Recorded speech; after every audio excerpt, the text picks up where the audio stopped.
Assalamualaikum warahmatullahi wabarakatuh.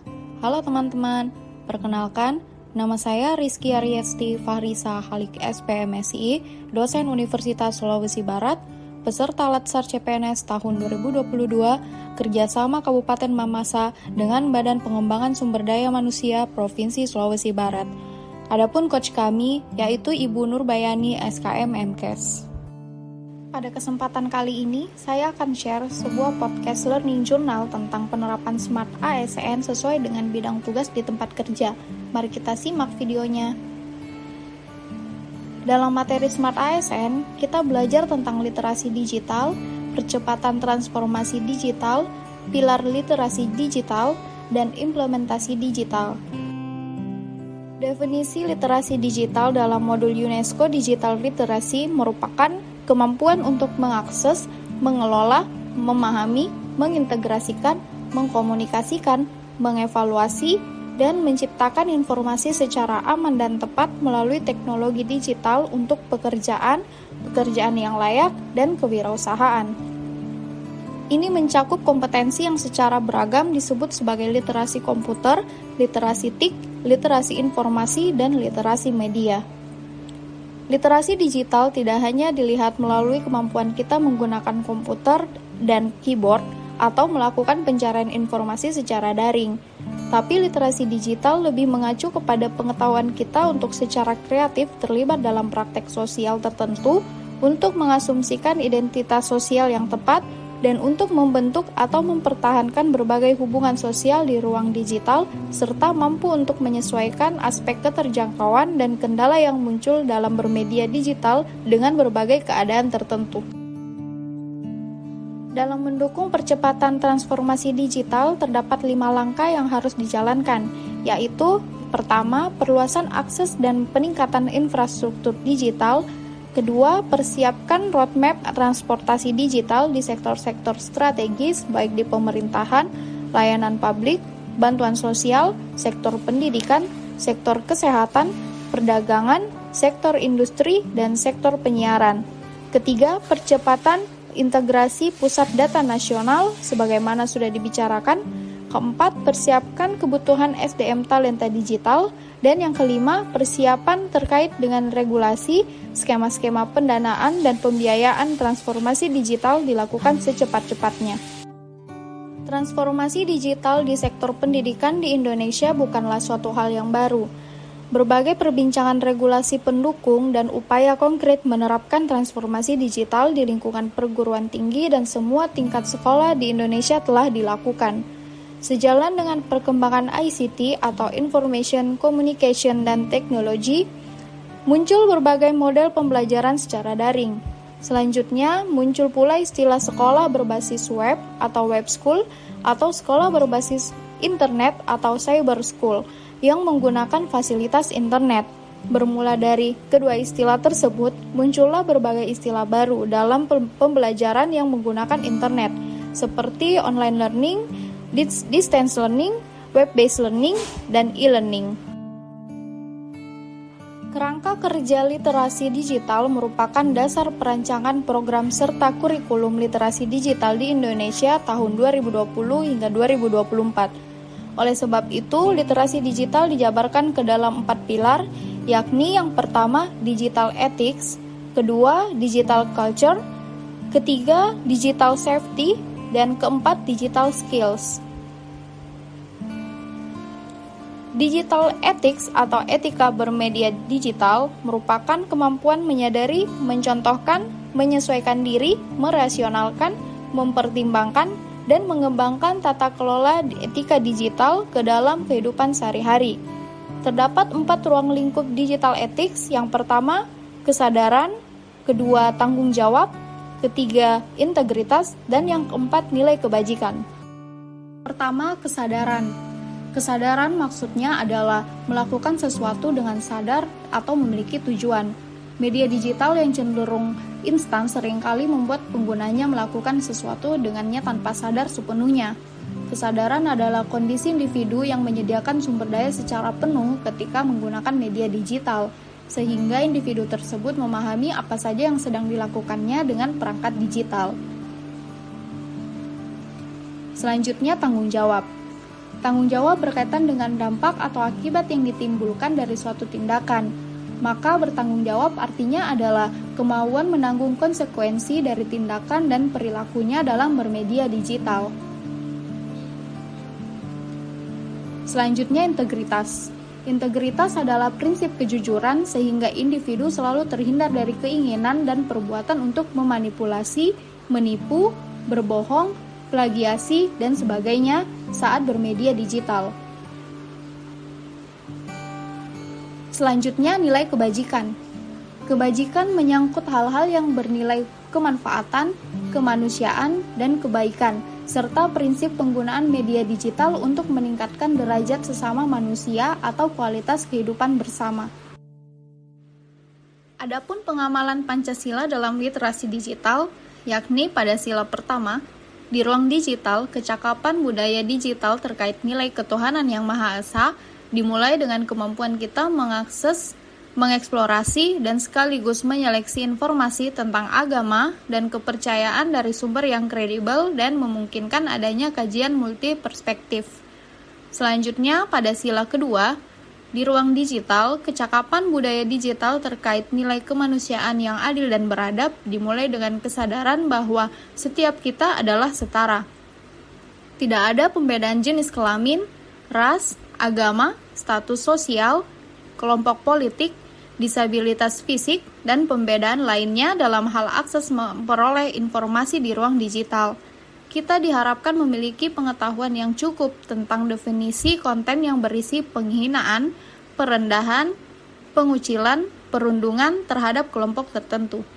Selanjutnya, pada sila ketiga, di ruang digital, kecakapan budaya digital terkait nilai persatuan Indonesia dimulai dengan kesadaran untuk bangga menjadi warga negara Indonesia. Kita harus mampu mengakses, mengeksplorasi, menyeleksi, dan mengelaborasi pengetahuan tentang Indonesia. Hal ini ditujukan agar pemahaman tentang Indonesia yang kita miliki menumbuhkan rasa cinta kepada tanah air. Kita juga diharapkan memilih pengetahuan yang cukup tentang batasan ujaran kebencian atau hate speech yang memprovokasi polarisasi atau perpecahan.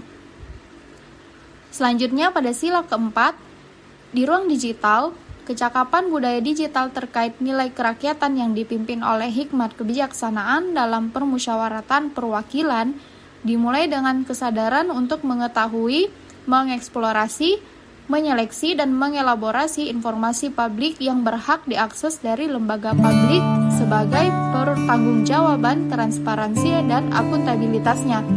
Demokrasi digital juga menjamin adanya prinsip egaliter, sehingga kita harus belajar untuk memberi ruang bagi setiap orang untuk bebas berekspresi.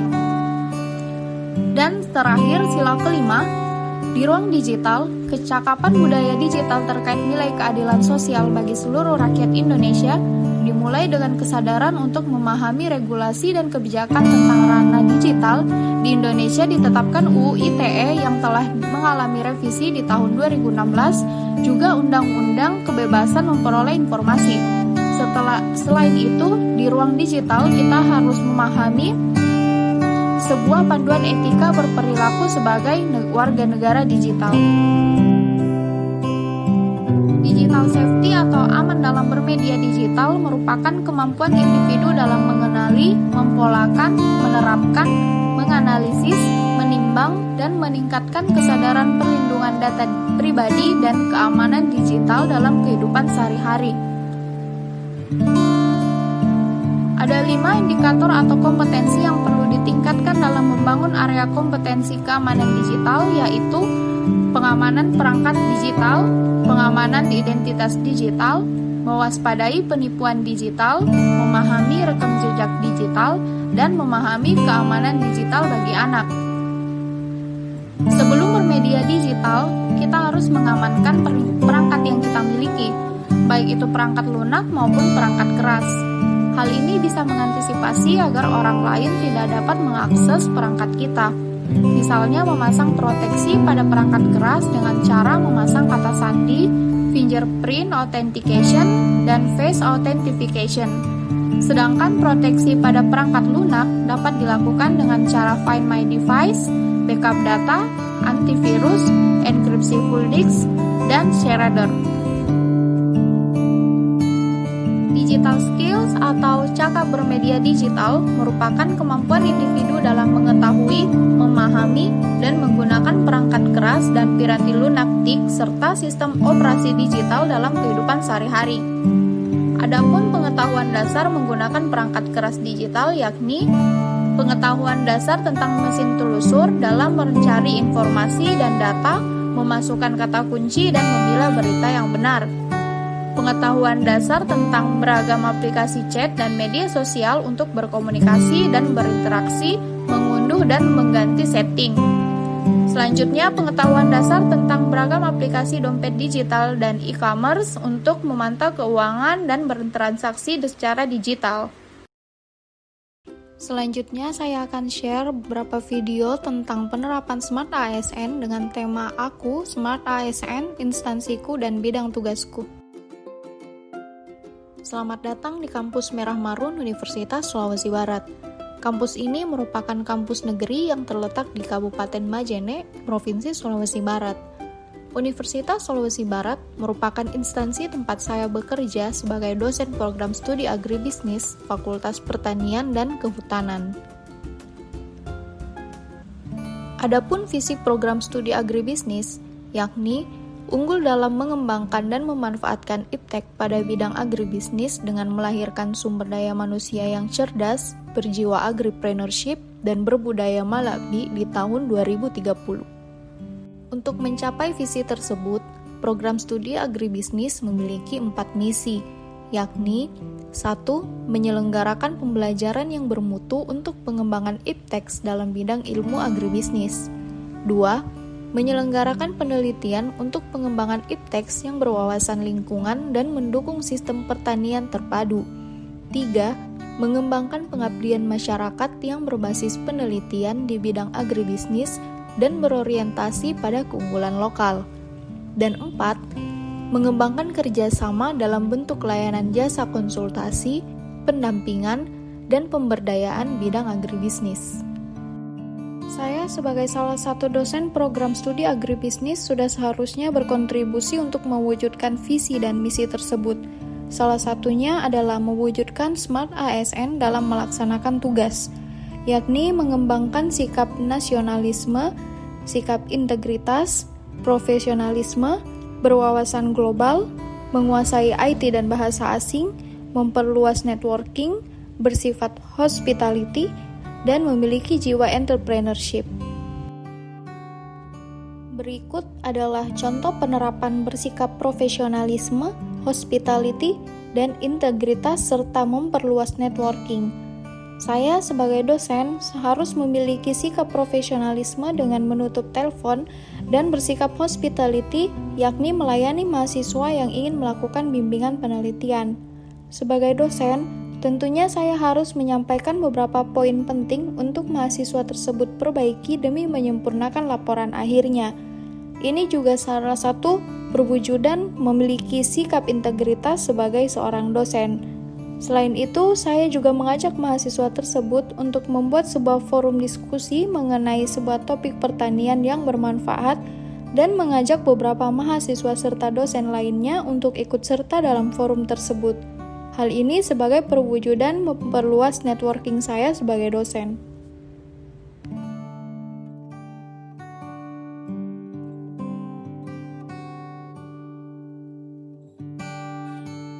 Selanjutnya, pada video ini terlihat saya sedang memakai baju batik sebagai bentuk cinta tanah air dan memiliki jiwa nasionalisme.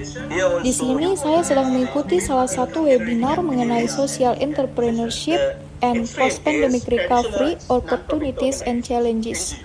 Ini salah satu upaya dalam meningkatkan wawasan global sebagai seorang dosen. Di video ini, saya melakukan join meeting pada sebuah kegiatan daring melalui Zoom. Di sini terlihat saya sedang menginput meeting ID dan passcode agar saya bisa join pada webinar yang dilaksanakan oleh Universitas Hasanuddin Makassar. Adapun tema dari webinar tersebut yakni social They are entrepreneurship making and innovative post-pandemic solutions, recovery opportunities and and they are challenges. creating Dengan value to guest the speaker yaitu public, Profesor solving Nisanta social PhD issues. dari That's why University of told Columbia, you Sri there will Lanka. be a Tentunya social untuk impact, melakukan hal ini, positive saya harus menguasai social IT impact. dan memahami bahasa asing. This kind of social impacts happen? Demikianlah podcast Learning Journal tentang Smart ASN dan contoh-contoh video penerapannya. Semoga kita sebagai ASN dapat memanfaatkan digital dalam kehidupan sehari-hari, terutama di tempat kerja. Terima kasih sudah menonton, semoga bermanfaat dan sampai jumpa di video selanjutnya. Assalamualaikum warahmatullahi wabarakatuh.